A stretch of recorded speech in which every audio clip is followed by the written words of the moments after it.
यहाँ मैं जिस दिन आई हूँ, सच बताऊँ, मैं 17 मई को आई हूँ दिल्ली, अमृतसर से दिल्ली। अमृतसर से मैं उसी दिन निकल गई थी, 17 जुलाई को ही। 17 जुलाई को मैं निकली तो मैं 3:30 बजे दिल्ली पहुँची, बाबा होटल। उसके बाद फिर यहाँ पे मैं 20 को निकली दिल्ली से, 21 में मैं मुंबई आई। सुबह मैं मुंबई आई हूँ, शाम को मुझे पुलिस स्टेशन से मतलब एक लेडीज़ आई थी, वो मुझे लेके चली गई। वो बोला आप आई हो तो प्रोसीजर लगता है, मतलब एंट्री होती है आने के बाद। बोली ओके, वो बोली फाइल डॉक्यूमेंट्स ले लो। बोली ठीक है मैं ले लेती हूँ, मेरा तो ऐसा कुछ इरादा नहीं, गलत तो था नहीं कुछ। फिर बार बार बुला के डॉक्यूमेंट को लेकर फिर FIR क्यों कर दी है? डॉक्यूमेंट को लेकर सवाल क्या है? जी, फिर मुझे बुलाया यहाँ पे, मुझसे पूछताछ की। ज़्यादातर मेरे वैसे वहाँ क्या हुआ, कितना, कैसे रही, कैसे गई, बस इतना ही था, ज़्यादा कुछ पूछा नहीं वहाँ आने जाने का। सर मुझे वीज़ा मिला था 24 मई को, ठीक है। बीच में 25, 26 शनिवार संडे पड़ गया, तो मैं 24 को मुझे वीज़ा मिला 24 मई को, और 26 को मैं निकली थी अमृतसर के लिए। तो 26 को जब मैं शाम 4:30 बजे अमृतसर के निकली तो 11 बजे मैं अमृतसर पहुंच गई थी रात। वहाँ मैं होटल में रुकी, क्योंकि रात को तो होटल ही है वहाँ पे, वहीं स्टेशन के पास होटल होते हैं, मैं वहाँ रुकी। उसके बाद वहाँ 27 की सुबह में 8 बजे मैं बॉर्डर के लिए निकल गई। वहाँ पे सारे जो लगते हैं बॉर्डर पे, पासपोर्ट चेक करते हैं, सब कुछ चेक करते हैं। ऐसे तो आपको जाने नहीं देंगे, वीज़ा चेक करेंगे, सब कुछ क्लियर करेंगे, सब कुछ सही होगा तब वो आपको अंदर जाने देते हैं। फिर मेरा भी सब कुछ क्लियर था। उसके बाद फिर मैं पाकिस्तान बॉर्डर पे पहुंची। यानी कि आप पहले दिल्ली गई, वहाँ से अमृतसर गई, फिर वहाँ से वाघा बॉर्डर। हाँ, वाघा बॉर्डर गई, क्योंकि डायरेक्ट तो जाने के लिए कुछ नहीं है, अमृतसर से ही है। आपने कितनी बार कोशिश की वीज़ा लेने के लिए, पासपोर्ट बनवाने के लिए? फिर वो आपने आधार कार्ड और बाकी वो दस्तावेज जिनको लेकर उस दुकानदार की भी तलाश चल रही है, वो कैसे किया गया? नहीं, दुकानदार की जो जिसने मुझे अपॉइंटमेंट दी थी, जहाँ ऑफिस की, जहाँ पे आधार कार्ड बनते हैं, उसने तो नहीं चेंज किया ना, उसने तो एक अपॉइंटमेंट ली है ना जहाँ पे चेंज होते हैं। उसने तो, उसका काम तो सिर्फ वही था। उसने मुझे वो छोड़ा वहाँ पे जहाँ पे ऑफिस है, आधार कार्ड बनते हैं, उसने छोड़ दिया। मैंने उनको बोला था मुझे नाम चेंज करना, वो तो 15 की बात है ना। और बाबर बशीर से बात रही तो हमारी, जैसे मैंने कहा, 21 में हम मिले, 22 में हमने फैमिलियों से बात की है। सर नाम मैंने, जब मैं पहली शादी हुई थी तो अपनी, मैं पहली शादी में ही थी, सन 2015 में मैंने नाम चेंज करवाया था अपनी मर्ज़ी से, अपनी खुशी से। एक्चुअली नाम वो मुझे ओल्ड लगता था, जो मेरा नगमा नूर था, इसलिए मैंने सनम खान डलवाया सन 2015 में। अपनी मैं पहली शादी में थी, और पहली शादी से अलग मैं 16 में हुई हूँ, 16 अपना जून में, जब मेरी बड़ी छोटी लड़की छोटी थी। बस नाम मैंने तब चेंज करवाया। अच्छा, आपने मतलब 15-16 में ही नाम बदलवा लिया था? 15 में। हाँ। तो उस वक्त कोई जांच पड़ताल, कोई पूछताछ किसी ने कुछ नहीं किया? नहीं, किसी ने नहीं। एक्चुअली जैसे ऑफिसों में जहाँ पे आधार कार्ड बनते हैं, मेन बनते हैं ऑफिसों में, वहीं पे मैंने बनवाया है। बस मैंने नाम अपना चेंज करवाया, और तो मैंने कुछ नहीं करवाया। एक चीज़ हो, फिर आपकी अचानक बशीर से कैसे मुलाकात हो गई? क्योंकि इसको लेकर बहुत सारी पुलिस कह रही है हम इन्वेस्टिगेशन कर रहे हैं, सेंट्रल एजेंसियां भी उसमें इन्वॉल्व हो गई हैं, आप जानती हैं, IB रॉ टाइप। तो प्रेशर आप लोगों को भी होगा कि कितने सवाल पूछे जा रहे हैं, क्या पुलिस जानना चाहती है, क्या एजेंसी जानना चाहती है। आपकी मुलाकात कैसी हुई, क्या बताया आपने? जैसे मैंने अभी बताया, मैं 16 में अपने हस्बैंड से अलग हुई थी। जून में मैं अपनी माँ के साथ मुंबई आ गई थी, अपने बच्चों को, दोनों बच्चियों को लेके। फिर वहाँ पे अपना नोटबंदी भी हुई, कोरोना भी हुआ। कोरोना के आप तो जानते हैं उस टाइम पे खाली फ़ोन ही हाथ में होते थे, फेसबुक हो गया, इंस्टाग्राम हो गया, जो भी हो यही हो गए। पर मेरा बशीर अहमद से मेरी मुलाकात फेसबुक पे हुई सन 2021 में, मई में, जहाँ पे हम दोस्त बने। हम 1-1.5 महीना फ्रेंडशिप में रहे। उसके बाद फिर हम व्हाट्सएप पे आए, हमने रिलेशनशिप पे आए।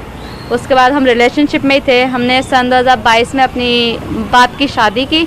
और रिलेशनशिप कैसे? क्योंकि आप यहाँ ठाणे में थी, मुंबई में थी, हिंदुस्तान में थी। जी, हमें पता था वो पाकिस्तान से। हाँ, नहीं तो रिलेशनशिप पे क्या बशीर कभी आए थे? रिलेशनशिप मतलब व्यवहारिक तौर पर आप लोग साथ में थे? हाँ, वैसे ही हम खाली कांटेक्ट से ही साथ में थे, वीडियो कॉल, वॉइस कॉल हमारी होती रहती थी। सन 2022 में हमने आपस में शादी की बात की। फिर हमने अपनी फैमिलियों से बात की, उन्होंने अपने घर पे, मैंने अपने घर पे। उसके बाद फिर जब फैमिली वालों से बात की तो फैमिली वालों का कहना था कि हम अपना फैमिली हम आपस में बात करेंगे। तो हमने ठीक है, हमने नंबर दे दिए अपने अपनी फैमिलियों को। तो हमारी फैमिलियों ने आपस में बात की कि मतलब बच्चे ऐसे ऐसे हैं, इतने 21 से, मतलब सन 2021 से रिलेशनशिप में हैं, उनको 1 साल हो गया रिलेशनशिप में आके। तो क्या मतलब शादी करना चाहते हैं, तो अगर आप लोग राज़ी हैं तो। और बशीर को मतलब बाबर बशीर को मैंने अपना पहली शादी का अपने बच्चों का पहले ही बता दिया था, जब हम रिलेशनशिप में आए थे। जब हम दोस्त थे तब नहीं, जब हम रिलेशनशिप में आए तब मैंने बता दिया था उन्हें सब कुछ कि मेरी पहली शादी हुई है। और ऐसे ऐसे मेरा नाम नगमा नूर था, मैंने 15 में चेंज करवा लिया था और 16 में मैं अपने हस्बैंड से अलग हुई थी दोनों बच्चियों को लेके। तो उन्हें को वो नाम का उन्होंने कोई वो नहीं किया, बोलते चलो हो जाता है, इंसान इतना सब कुछ झेल लेता है। तो एक चीज़ से, नाम से, कोई नाम होती है कोई चीज़ होती है, नफरत सी होने लगती है। यानी कि बशीर को इस बात से दिक्कत नहीं थी कि आप पहले शादीशुदा थी और आपके 2 बच्चे थे? नहीं, इस बात से कोई वो नहीं था उन लोगों को। वो बोले उनका नसीब है और तुम्हारा नसीब है कि तुम मुझसे मिली, बस इतना ही हुआ। फिर हमारी फैमिलियों ने शादी की बात की। फिर तो शादी की जब बात हुई उसके बाद विषय ये था कि आपको पाकिस्तान जाना पड़ेगा, निकाह दूर रहकर भी कर सकते हैं। जी जी हाँ। तो उसके बाद फिर जब हमारी फैमिली मान गई, पहली बात हमने आपस में अपनी अपनी फैमिलियों को बात करवाई है ना, मान गई हमारी फैमिली। उसके बाद हमने पासपोर्ट के लिए अप्लाई किया, ठीक है। तो मेरे बच्चों की आईडियों पे भी सनम था, क्योंकि मैंने 15 में चेंज, मेरे बच्चों की जो आईडी कार्ड है, आधार कार्ड, वो पहले के बने हुए हैं, वो लॉकडाउन से पहले बने थे ना, तो उस पर तो जाहिर है सनम ही आएगा, नगमा तो आएगा नहीं, क्योंकि मेरी आईडी पे सनम था। 2 बार वीजा रिजेक्ट हुआ, क्यों रिजेक्ट कर रहे थे? नहीं, मैं बताती हूँ ना क्या हुआ। उसके बाद मैंने पासपोर्ट बना, पासपोर्ट बनने के बाद ही तो वीज़ा अप्लाई होता है ना। फिर मैंने वीज़ा 11 अक्टूबर को अप्लाई किया, 11 अक्टूबर फर्स्ट वीज़ा। 11 अक्टूबर को जब मैंने अप्लाई किया तो उन्होंने इनको वो बोले मुझसे कि फ़र्स्ट टाइम, पहली बात तो ये है कि आपका पासपोर्ट नया है, दूसरी ये कि आप 2 बच्चों को लेके जा रही हैं, और तीसरी ये कि आप शादी के लिए जा रही हैं। तो वो बोले ऐसे तो हम वीज़ा नहीं देते, हम पहले इंक्वायरी पे डालते हैं, इंक्वायरी होती है। तो उन्होंने इंक्वायरी पे डाला, तो जाहिर है इंक्वायरी होने में 7-8 महीने लगते हैं। तो वही हमारा प्रोसेस चलता रहा। हमारी इंक्वायरी हुई तो मुझे मेरी उधर बाबर की उधर इंक्वायरी हुई, मेरी इधर हुई, मेरी इसी पुलिस स्टेशन में हुई है, वर्तक नगर में। 4:30 से 9:30 बज गए थे। तो जब इंक्वायरी हुई थी तो नाम तब भी आया था मेरा नगमा। उन्होंने पूछा था मुझसे, इंक्वायरी जाहिर है सर बाहर बात पूछते हैं, उन्होंने पूछा मुझसे नाम कि आपका पहला नाम ये था, नगमा था, और अभी आपने सनम। मैं बोली सर देखो नाम का तो ये मैंने अपनी पहली शादी में ही थी, मैं 15 में मैंने अपनी मर्ज़ी से चेंज करवाया, उसका तो आपको इशू है ही नहीं।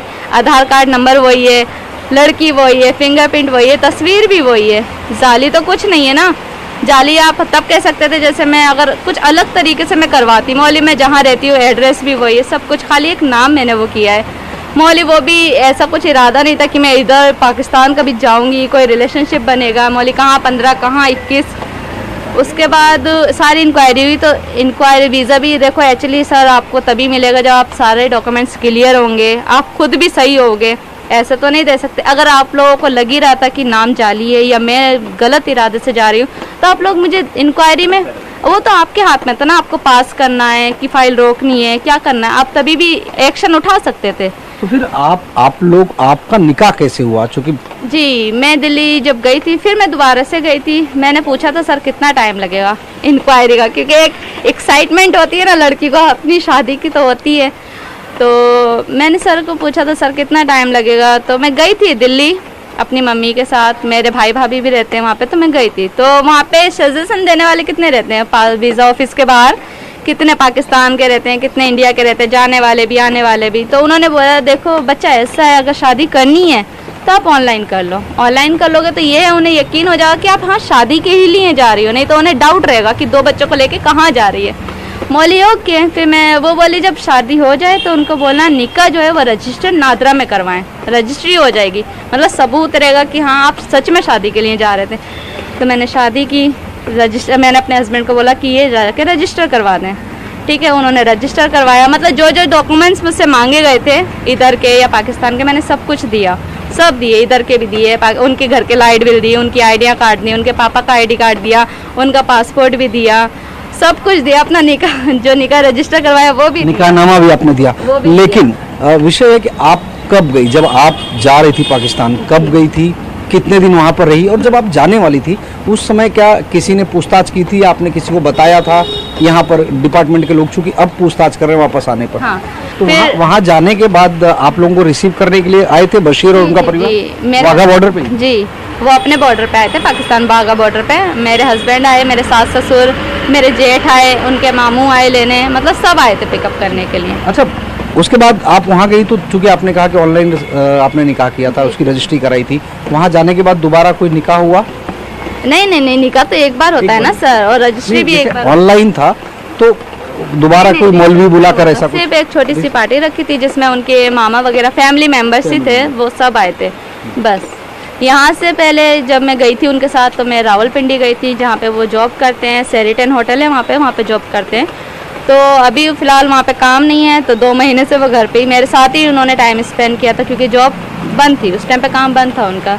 फिर वहाँ से मैं 10-15 दिन रही वहाँ पे। उसके बाद मैंने वहाँ से वीज़ा बढ़ाने के लिए अपील की, तो जो मेरे बच्चों का 1 साल का बढ़ा री एंट्री का, मेरा 3 महीने का बढ़ा, क्योंकि मेरा एकदम से तो वो बढ़ेगा नहीं, क्योंकि उन्होंने भी बोला है कि पहले आपका 3 महीने का लगेगा, फिर 6 महीने का, फिर साल का लगेगा। तो आप 15 दिन रावलपिंडी में रही जी। उसके बाद आप अपना एबटाबाद में आ गई। तो एबटाबाद के ही रहने वाले हैं जी। पूरा घर परिवार कितने दिन आप टोटल रही, क्या माहौल था, कैसा लगा? क्योंकि देखिए हिंदुस्तान से कोई लड़की जाती है तो आदमी के मन में एक डर रहता, कितने भी रिलेशनशिप हो, लेकिन ये हिंदुस्तान पाकिस्तान को लेकर एक अलग अलग सोच है, तो आपके मन में डर था मैं जा रही हूँ, क्या होगा, कैसा परिवार होगा? सच बताऊं तो मेरे दिल में तो कोई डर नहीं था, क्योंकि 3 साल का रिलेशनशिप, पूरा भरोसा था, सब कुछ था, एक इंसान एक भरोसे पे जी रहा था, कॉल पे, वीडियो कॉल पे। पर मैं गई तो मुझे ऐसा लगा नहीं कि मैं एक अनजान शख्स से मिली। जो मैंने फ़ोन पे समझा, जाना, पहचाना, वही मैंने रियल में पाया। अपने घर वालों को, ससुराल वालों को, अपने हस्बैंड को, सब ठीक है। मेरे बच्चों को भी बहुत अच्छा रखा, अच्छे से रखा। अभी भी उनका एडमिशन करा के भेजा है। मैं इसलिए आई, मेरी माँ की तबीयत इमरजेंसी में मैं आई हूँ।